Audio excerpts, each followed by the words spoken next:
capítulo 22, amém? Deus prova Abraão.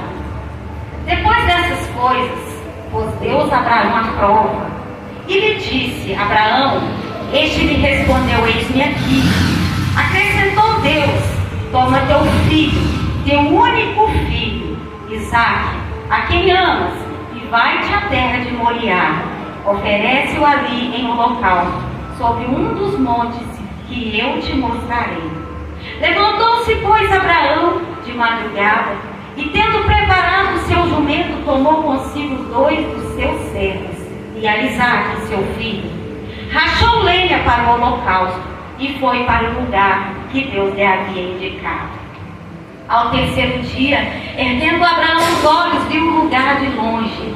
Então disse aos seus servos: esperai aqui com o jumento, eu e o rapaz iremos até lá, e havemos adorado, voltaremos para junto de vós. Tomou Abraão a lenha do holocausto, e a colocou sobre Isaque, seu filho. Ele, porém, levava nas mãos o fogo e o cutelo. Assim caminhavam ambos juntos. Quando Isaque disse a Abraão: teu pai, meu pai, respondeu Abraão: eis-me aqui, meu filho. Perguntou-lhe Isaque: eis o fogo e a lenha, mas onde está o cordeiro para o holocausto? Respondeu Abraão: Deus proverá para si, meu filho, o cordeiro para o holocausto. E seguiam ambos juntos. Chegaram ao lugar que Deus lhe havia designado. Ali edificou Abraão um altar sobre ele, dispôs a lenha, amarrou Isaque, seu filho, e o deitou no altar em cima da lenha. E estendendo a mão, tomou o cutelo para imolar o filho. Mas do céu lhe bradou o anjo do Senhor: Abraão, Abraão. Ele respondeu: eis-me aqui. Então lhe disse: não estenda a mão sobre o rapaz e nada lhe faça, pois agora sei que temes a Deus, porquanto não me negaste um filho, teu único filho. Tendo Abraão erguido os olhos, viu atrás de si um carneiro preso pelos chifres entre os arbustos. Tomou Abraão o carneiro e o ofereceu em holocausto em lugar de seu filho. E pôs Abraão por nome aquele lugar: o Senhor proverá. Daí dizendo: até o dia de hoje, no monte do Senhor se proverá. Então do céu bradou pela segunda vez o anjo do Senhor a Abraão e disse: jurei por mim mesmo, diz o Senhor, porquanto fizeste isso e não me negaste o teu filho, que deveras te abençoarei, e certamente multiplicarei a tua descendência como as estrelas do céu, e como a areia da praia do mar. A tua descendência possuirá a cidade dos teus inimigos. Nela serão benditas todas as nações da terra, porquanto obedecestes a minha voz. Então voltou Abraão aos seus servos, e juntos foram para Beceba, onde fixou residência. Diga comigo: Deus, Ele é fiel. Mais uma vez, Deus proverá. Amém. Bate palma e adore.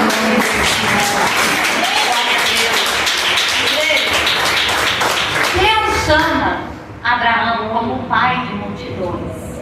Deus chama Abraão e faz uma promessa para Abraão, que ele seria pai de multidões. Só que a esposa de Abraão era estéril, e ele orou para Deus curar ela. Só que o primeiro filho de Abraão não foi com a esposa dele legítima, não foi Isaque, foi Ismael. Então ficaram 2 nações. E quando eles cresceram ali, houve muita divisão por causa de 2 nações representadas ali, Isaque e Ismael. Igreja, mas eu aprendo que a obediência, ela gera milagres. Diga comigo: obediência gera milagres. Nós temos no livro de Deuteronômio, que nós estamos na campanha, que eu mandei para algumas pessoas na direção de Deus para fazermos esse mês de fevereiro. As bênçãos através da obediência. São 13 promessas das promessas de Deus através da obediência. E depois do versículo 13 vem lá as coisas que acontecem através da desobediência. E Deus dá uma direção ali para Abraão, porque Deus vida de Abraão. E todas as vezes que Deus vai aperfeiçoar, que Deus vai entregar uma bênção, que Deus vai entregar um milagre, primeiro a gente passa pelo teste de aperfeiçoamento, que é uma prova para nós sermos aprovados.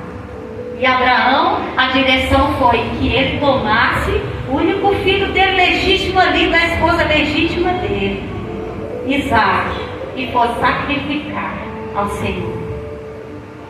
Abraão, eu creio que naquele momento Abraão leva um susto, né? Porque imagine você receber uma notícia que alguém quer sacrificar um filho. Isso é um susto, né, igreja? Porque a gente não ama as atitudes, às vezes, da nossa família, mas a gente ama a nossa família. Então, Deus, naquele momento que Abraão vai com todos ali, com Isaac, e ali para fazer aquele ritual ali, aquele sacrifício, ele vai naquele momento, naquele caminho, e Isaac, Isaac, filho de Abraão, pergunta: pai, mas cadê o sacrifício? E Abraão, ele não contou para Isaac, né? Ele não contou. Ele só falou com ele: Deus proverá. E essa palavra, essa frase, né, de duas palavras tem um valor muito forte na nossa vida. Quando você declara que Deus proverá, você não está declarando para o homem, você não está falando para aquela pessoa que não pode resolver, você está declarando para você mesmo, porque você sabe que você é um Deus que garante a sua vitória. Se Ele falou que Ele vai prover, Ele vai prover. Então, irmãos, nessa manhã o texto ele nos revela através da fé de Abraão que ele tinha em Deus a providência divina de Deus para com as nossas vidas, a misericórdia infinita de Deus. E eu coloquei aqui, igreja, algumas características da fé de Abraão. E uma delas é a que nós lemos aqui no Salmo 125, a fé inabalável. Quando nós temos uma fé inabalável, você pode passar a situação que for, você vai ficar posicionado naquilo que Deus falou com você. Se Deus falou que vai prover, Ele vai prover. Se Ele falou que vai prover no teu casamento, Ele vai prover. Se Ele falou que vai prover na tua saúde, Ele vai prover, Ele garante. Se Ele falou que vai prover na sua vida espiritual, Ele vai prover. Se Ele falou que vai prover aí na sua vida espiritual, você pode saber que quando você estiver ali glorificando, vai descer algo do céu para você ali, uma unção que vai fazer você ter uma fé inabalável. E olha o que diz aqui: Abraão tinha a plena confiança que Deus proveria, mesmo sem saber como Deus prepara um cutelo. Quando Deus prepara aquele cabrito ali, aquele carneiro, e Deus já foi mudando ali o cenário, igreja. Deus já foi mudando. Porque às vezes você acha assim: eu estou nesse tipo de luta, mas isso não significa que você vai permanecer naquela luta. Isso não significa que você vai morrer naquela luta. Aquela luta é um processo de aprendizado para Deus. Eu creio que às vezes até um teste da nossa fé, né? Quando nós somos testados, quando nós temos medo, que eu tenho falado muito esses dias sobre o medo, e eu creio que Abraão ficou com medo, porque na hora que aquele fogo fosse aceso ali, a gente sabe, igreja, quando o fogo ele se alastra, ele faz estrago. Né? Você imagina você ver seu próprio filho ali sendo queimado ali, e você falar que era um sacrifício que Deus pediu. E aqui a segunda característica que o Senhor colocou no meu coração: a provisão divina. Isso nos mostra que Deus proveu o necessário para cumprir os seus propósitos, mesmo em situações extremas. Mesmo quando você vê que já acabou os seus recursos, que você está olhando ali, você não vê saída, você não vê cura, você não vê. E esses dias, igreja, eu vi um testemunho que Deus mostra que Ele, até na mesa de cirurgia, quando você tem que passar pela cirurgia, você passa com sucesso, mas até mesmo na mesa de cirurgia, Deus prova para você que Ele é Deus. E Deus levou uma pessoa ali para fazer uma cirurgia, e chega num momento o médico fala assim: não, está tudo bem, você só vai tomar um remédio e você não vai precisar fazer assim. Igreja, você pode glorificar o Senhor. Então, em situações, igreja, extremas, quando a gente não vê saída, é aí que a bênção, o Deus da provisão se depara na nossa frente, mostrando para nós que nós temos que ter uma fé inabalável. E igreja, outra característica que eu coloquei aqui é a natureza do teste. Quem já passou por um teste que você pensou assim, nossa, eu acho que eu estou sendo testada? Quem já passou, tem dia que você fala assim, hoje está osso, né? Hoje está osso. Hoje é difícil de ser profeta. Hoje não dá para ser profeta. Hoje eu estou vivendo situação de osso. Então Abraão viveu a natureza do teste. O teste era para Abraão, para que ele conhecesse seu próprio coração e a profundidade de sua fé, aprendendo a confiar em Deus. Ele não ia confiar em outra pessoa ali, ele ia confiar em Deus. Aí quando Abraão olha para trás, estava lá o sacrifício. Eu acredito, igreja, que nunca mais Abraão duvidou do poder de Deus. Porque quando Deus chamou ele para ser pai das nações, ele tinha que ter certeza que aonde ele ia ser usado por Deus. Talvez o que você está passando aí, essa situação, lá na frente você vai poder ajudar alguém.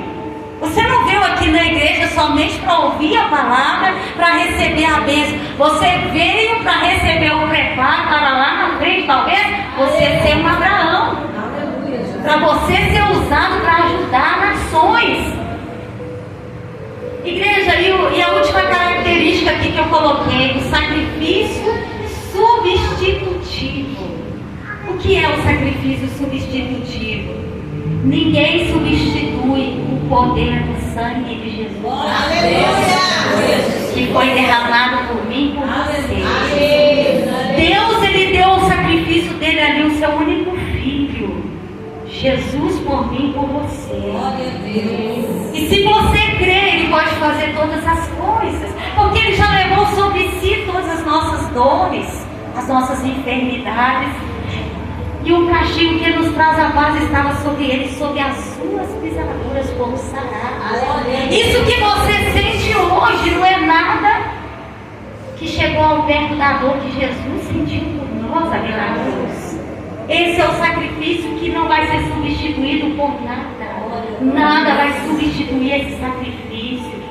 Nenhum carro, nenhuma casa, nenhum casamento, nenhuma vida sentimental, nenhuma conta paga, nenhuma enfermidade vai substituir aquilo que Jesus fez por nós ali. Então nessa manhã o Deus da provisão, ele pode trazer para você qualquer coisa que você pedir no nome dele nessa manhã. Aleluia! Você vai chegar diante dessa situação que você está vivendo e você vai declarar: Deus proverá.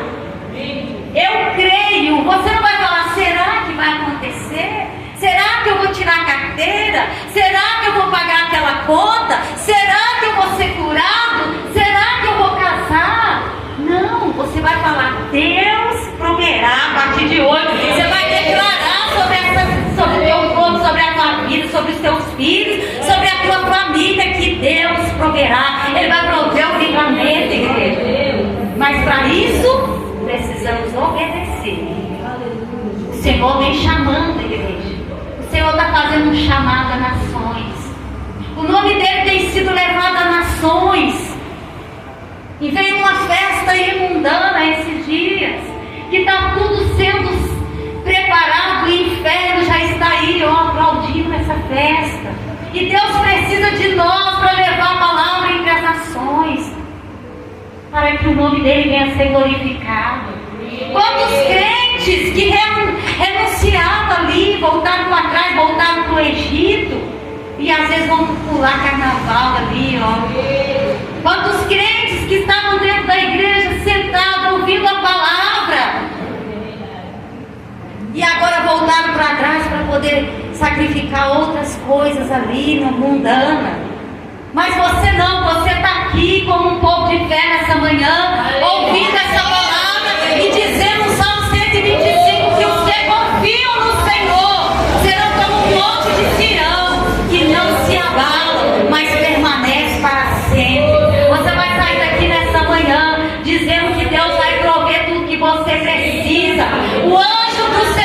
visitou Abraão por 2 vezes ali. Primeiro ele visita falando o que ia acontecer. Depois ele visita ali, o anjo visita para dizer que Deus já tinha preparado ali o sacrifício. Deus já tinha preparado a vitória. Em nome de Jesus, recebe essa palavra nessa manhã, em nome do Senhor Jesus. Deus abençoe a sua vida.